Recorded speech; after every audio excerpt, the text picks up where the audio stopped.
Bonjour à tous et bienvenue dans ce Morning Bull Live. Nous sommes le vendredi 13 octobre 2023. Alors bien sûr, le vendredi 13, ça fait super peur. Mais bon, visiblement, je vous rassure, le marché s'en contrefou parce qu'aujourd'hui, on a une confiance en nous qui est assez surprenante. On a eu des chiffres hier de l'inflation qui auraient pu, dans un autre monde, nous secouer un tout petit peu. Mais non, on reste quand même très très fort en termes de maîtrise. Alors oui, les indices ont baissé quelque peu, mais vraiment pas de quoi paniquer. C'était même une journée hyper soporifique. J'ai passé beaucoup de temps devant mes écrans hier à essayer de me dire qu'est-ce qu'on pourrait traiter là au milieu. Est-ce que la publication du CPI va générer de la volatilité? Donc en fait, que dalle. Il s'est vraiment pas passé grand-chose. Un range de 50 points max sur le S&P 500. Enfin, pas de quoi se retourner la nuit.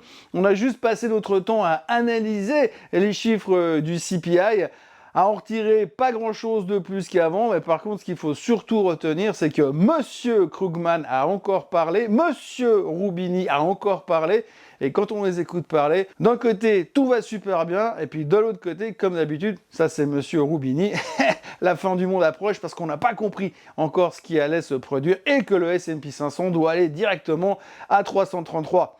333 tout court, hein, pas 4333. Ça, c'est du Roubini tout craché. Non, mais j'exagère.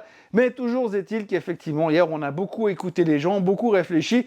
Et pour être franc, ce matin, là, à l'ouverture, avec les futurs en hausse de 0,1%, j'ai pas l'impression qu'on est beaucoup plus avancé qu'avant.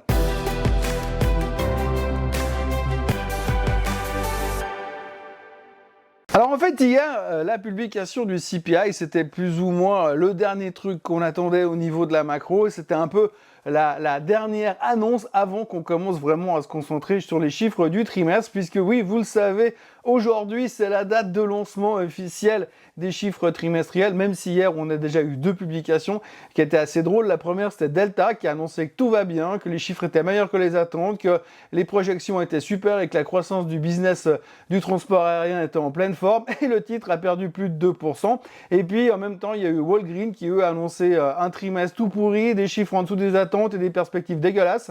Et le titre prenait 7%. Ça nous laisse déjà une bonne idée de ce qui va nous attendre pour cette saison de résultats, puisque visiblement, quand c'est bon, c'est pas bon, et quand c'est très mauvais, c'est excellent. Mais en tous les cas, ce que nous avons fait hier, c'est se concentrer bien sûr sur les chiffres du CPI. Alors je vais essayer de faire simple.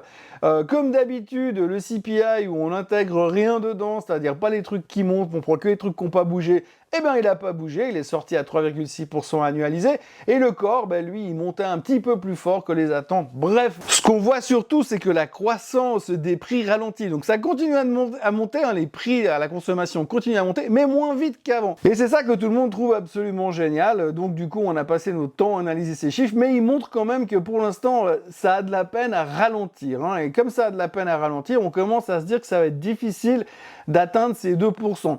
Alors on a quand même de l'espoir, puisque je disais 2-3 trucs dans les journaux hier qui disaient qu'on a quand même pas mal de probabilités d'atteindre les 2% d'inflation, comme Monsieur Powell en rêve depuis des mois dans ses rêves les plus fous, d'ici 12 mois. Donc je rappelle quand même qu'il y a 6 mois en arrière, on s'attendait à avoir l'inflation à 2% au mois de décembre. Le mois de décembre, c'est dans 6 semaines. Et grosso modo, on est loin d'y arriver. Et puis quand on regarde le prix de certains biens de consommation assez classiques, comme par exemple l'assurance voiture, qui elle est en hausse de 18,9%. Il y a aussi le prix des réparations automobiles, qui est en hausse de 10,2%. Il y a les transports publics, qui augmentent de 9,1%. Les loyers, bien sûr, sont en hausse de 7,4%. Et puis les coûts liés à la propriété, quand vous êtes propriétaire et que vous avez une hypothèque sur votre maison, ça c'est plus 7,1%. La restauration et la nourriture à l'emporter sont en hausse de 6%. Et puis la viande de bœuf et la volaille en moyenne sont en hausse de plus de 5% sur une période annuelle. Donc en gros, ça veut quand même dire qu'il y a quand même pas mal de choses qui sont en forte hausse. Je vous parle pas du jus d'orange, je vous parle pas des œufs, je vous parle pas de l'essence. Donc tout ça, c'est un petit peu caché dans les chiffres du CPI qui nous disent tout va bien. Et d'ailleurs, pour corroborer ce fait que tout va bien, hier, donc, comme je vous le disais en introduction de cette vidéo, Monsieur Krugman a parlé. Alors, Monsieur Krugman, chroniqueur économiste au New York Times, économiste américain, et puis prix Nobel d'économie, qui a déjà fait parler de lui il y a quelques jours avec le fait que l'inflation était sous contrôle et complètement vaincue. Et il est revenu aujourd'hui, il en a remis une couche, et il a dit « La guerre contre l'inflation est terminée, et nous avons vaincu, et ça nous a pas coûté très cher. » J'invente rien, c'est exactement ce qu'il a publié sur X hier soir, pour annoncer que finalement la victoire était la nôtre et que M. Powell était un génie et que lui il avait anticipé tout ça déjà. Bref, en tout cas génial. Donc on peut quand même se poser des questions sur le fait qu'il soit complètement sain d'esprit parce qu'il a utilisé effectivement que le core CPI, donc celui qui ne tient pas compte des choses importantes. Et d'ailleurs, la première réponse à laquelle il a eu droit sur Twitter, c'est quelqu'un qui est venu lui dire « Oui, alors c'est une fantastique nouvelle pour les Américains qui n'utilisent pas leur voiture, qui n'ont pas besoin d'un toit et qui ne mangent pas. » Donc voilà, c'est une excellente nouvelle qui a été publiée par M. Krugman, qui est en train de se faire humilier par la plupart du marché, qui pense qu'il est un tout petit peu bizarre dans sa tête de nous sortir des trucs pareils. Résultat, eh bien, les avis sont partagés, mais on pense encore qu'il y a pas mal de chemin à parcourir pour régler cette problématique de l'inflation. Bref, tout ça pour dire que l'inflation, c'est réglé, on va pouvoir passer à autre chose. Ce qu'il faut retenir, c'est que la plupart du marché s'attend que dorénavant, il n'y aura pas de hausse des taux lors du prochain meeting de la Fed le 31 octobre et le 1er novembre. Mais par contre, on commence à se préparer psychologiquement à une éventuelle possibilité de voir les taux monter au mois de décembre lors du dernier meeting de la Fed pour 2023. Donc voilà, comme je vous le disais, on a clôturé cet épisode macro et maintenant on va se concentrer sur l'épisode micro, puisqu'à partir d'aujourd'hui, nous aurons les publications de JP Morgan, de Citigroup, de Wells Fargo, de BlackRock et de United Healthcare. C'est les banques qui vont publier aujourd'hui. United Healthcare n'est pas une banque, mais les autres, oui, plus ou moins. Enfin, BlackRock, c'est autre chose.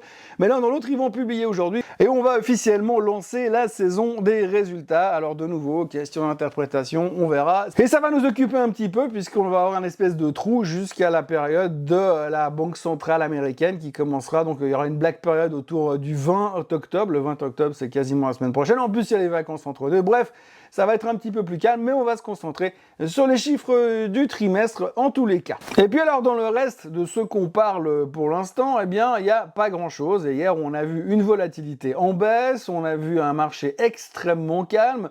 Comme je vous le disais ce matin, les futurs sont légèrement en hausse, l'or ne fait pas grand-chose, le Bitcoin remonte un tout petit peu. Donc on s'occupe de se concentrer sur les économistes, sur les déclarations des uns et des autres. D'ailleurs, on continue avec l'épisode Krugman, puisque M. Krugman a également déclaré, en plus de son tweet sur l'inflation, qu'il avait la solution pour régler le problème du budget américain. Il suffisait, par exemple, d'augmenter les impôts et les taxes, ou alors de couper toutes les subventions sociales. Heureusement, il a dit « ou », parce qu'il aurait pu dire les deux, augmenter les impôts, les taxes et couper les subventions sociales. C'est clair que quand le gouvernement américain ne payera plus rien à personne, forcément, à un moment donné, eh bien, le déficit devrait diminuer.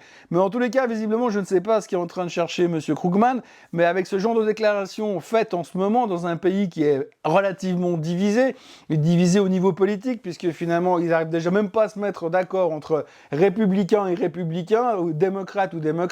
Alors, républicains-démocrates, c'est mission impossible. La moitié du pays est séparée entre le nord et le sud, quasiment. Et puis, Krugman, il vient nous sortir des trucs pareils. Je pense que lui, il va se faire jeter des pierres dans la rue dans pas longtemps. Mais heureusement, pour nous occuper, on a aussi eu M. Roubini qui est venu parler hier et nous mettre en garde en disant « Attention, et les marchés n'ont pas encore complètement intégré la possibilité éventuelle d'une guerre beaucoup plus étendue au Moyen-Orient. » Non, effectivement, on l'a toujours pas intégré. Parce que quelque part, on espère quand même que ça va se limiter, enfin que ça va s'arrêter rapidement déjà, mais que ça va se limiter à cette région et que ça va pas s'étendre plus loin parce que forcément, oui, s'il commence à se tirer dessus à coups de bombe nucléaire, je pense que quand même cette fois, on aura notre Black Swan et que le marché va pas forcément bien l'apprécier. On n'en est pas là, bien heureusement, mais en tout cas, M. Roubini a saisi l'occasion de venir faire parler de lui encore une fois avec un scénario catastrophe. Et puis alors, on va terminer avec un tout petit point sur la dette américaine. Oui, parce que la dette américaine reste un souci quand même, on en parle régulièrement, même si on se dit oui, mais de toute façon, ils s'en sortiront toujours. Bon bah quand même, ça augmente un tout petit peu. Il faut noter que depuis que M. Biden et M. McCarthy se sont mis d'accord en juin pour faire sauter le plafond de la dette et botter en touche jusqu'en janvier 2025, Et ben depuis, visiblement, c'est open bar, hein. Tout le monde se sert dans le package et la dette augmente. Alors grosso modo, on en est là à 1000 milliards d'augmentation tous les 45 jours. Depuis que le plafond de la dette a sauté, on est monté déjà de pratiquement 1500 milliards. Et là, gentiment, on approche les 33 550 milliards de dettes. Et donc, à ce rythme-là, c'est tous les 45 jours qu'on augmente de 1000 milliards. Et la prochaine fois que Washington va s'occuper du plafond de la dette, ce sera en janvier 2025, lors de la prestation du prochain président américain, qui a priori devrait être ni M. Biden ni M. Trump. En tous les cas, ce que l'on voit aujourd'hui, c'est que la dette continue à monter progressivement, mais que l'on se rassure, hein, tout le monde s'en fout pour l'instant, parce qu'on est concentré sur le fait que pour l'instant, la Fed est peut-être en train de gagner son combat contre l'inflation. Voilà, donc on termine une semaine assez particulière, de nouveau avec beaucoup de chiffres, beaucoup d'interprétations. Et finalement, j'ai l'impression qu'on n'est pas plus avancé qu'avant, que là, on va essayer de trouver des informations sur les chiffres trimestriels, mais attention aux interprétations, parce qu'on l'a déjà vu hier soir avec Delta Airlines et Walgreens. C'est pas facile de comprendre comment on est positionné psychologiquement lors de cette nouvelle saison, mais le suspense est donc insoutenable à ce stade-là. Côté chiffres économiques, aujourd'hui, nous aurons le CPI en France et en Espagne, nous aurons aussi la production industrielle en Europe, et puis aux États-Unis, il y aura les prix à l'importation, les prix à l'exportation, et puis surtout, il y aura la confiance du consommateur de l'Université du Michigan.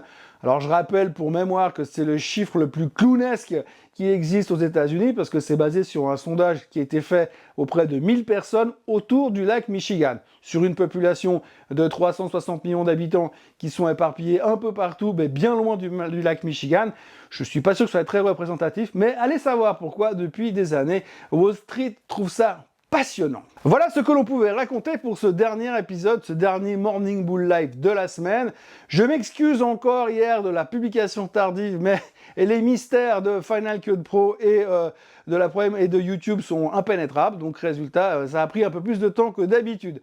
Aujourd'hui, j'espère que ça sera un peu plus tôt, je vais me précipiter pour aller monter cette vidéo. D'ici là, n'oubliez pas de vous abonner à la chaîne Swissquote en français, de liker cette vidéo, de la partager, et de revenir ce week-end, parce que ce week-end, il y aura comme d'habitude le Swiss Bliss. Soyez forts, passez une belle journée, et à tout bientôt. Bye bye.